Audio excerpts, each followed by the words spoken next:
வாங்க ஃப்ரெண்ட், ஜிஆர்டிக்கு உங்களை அன்புடன் வரவேற்கிறோம். மீண்டும் தங்கத்தோட விலை சரிஞ்சிருக்கு. கடந்த 8 நாட்களாக ஏற்றமே அடையாமல் தொடர் சரிவில் காணப்படுது. இந்த தொடர் சரிவு வந்து பார்த்தீங்கன்னா ஒரு கடுமையான அல்லது மிக கடுமையான சரிவாக இப்போவே மாறிடுச்சு. இதை பற்றிலாம் தெரிஞ்சுக்கணும்னா மேலும் எவ்வளோ சரியும்ட்டு நம்ம சேனலை சப்ஸ்கிரைப் பண்ணுங்கள். வீடியோக்கு ஒரே ஒரு லைக் போடுங்க. வெள்ளி விலை வந்து ஒரு கிராம் ரூ. 126 20 1 கிலோ 1,26,200 இருக்குது. வெள்ளியோட விலையில் அவ்வப்போது ஏற்றங்கள் இருந்தாலும் அது வந்து ரொம்ப கம்மியாக தான் இருக்குது. இந்த வார்த்தை ஒட்டுமொத்தமாக பார்க்குறப்ப வெள்ளியோட விலையானது இந்த ஏற்றங்கள் போக ரூ. 800 சரிஞ்சிருக்கு. உலக சந்தையில் தங்கத்தோட விலை பார்த்தீங்கன்னா ஒவ்வொரு நாளும் தொடர்ச்சியாக சரிஞ்சிட்டே இருக்குது.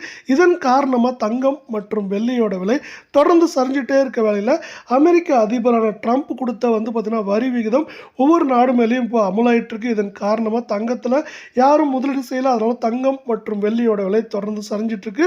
24 தங்கத்தோட விலை ஒரு கிராம் 10,123 காணப்படவில்லை. ஒரு சவரன் விலை பார்த்தீங்கன்னா நம்மளுக்கு வந்து 8 கிராம் 80,984 காணப்படுது.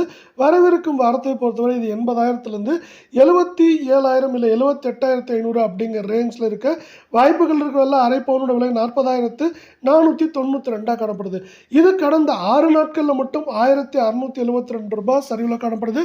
கடந்த 8 நாட்களாக சரிவில் காணப்பட்டாலும் 6 வேலை நாட்களாக தங்கத்தோட விலையானது சரிவில் காணப்படவில்லை.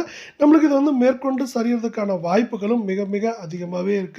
நம்மளுக்கு இது மேற்கொண்டு சரியதுக்கான வாய்ப்புகளை மேலும் மேம்படுத்தும் விதமாக இந்திய பங்குச்சந்தையோட அதிரடியான ஏற்றங்கள் அமைஞ்சிருக்கு. குறிப்பாக வந்து பார்த்தீங்கன்னா ரிலையன்ஸ் பங்குகள் நல்ல ஏற்றத்தை பெற்று வருத வேலையில் 22 தங்கத்தோட விலை ஒரு கிராம் 9,279 அப்படிங்கிற விலை நிலவரத்தில், அதாவது விலை சரிவில் காணப்படவில்லை.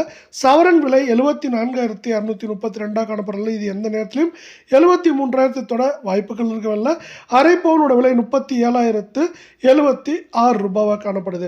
இதே வேலை பார்த்தீங்கன்னா இதுவும் கடந்த 6 நாட்களில் 1,536 சரிஞ்சு காணப்படவில்லை. இது மேற்கொண்டு சரியதுக்கான வாய்ப்புகள் அப்படின்னு பார்த்தீங்கன்னா 73,500லேருந்து வரவிருக்கும் வாரத்தில் 69,500 வரைக்கும்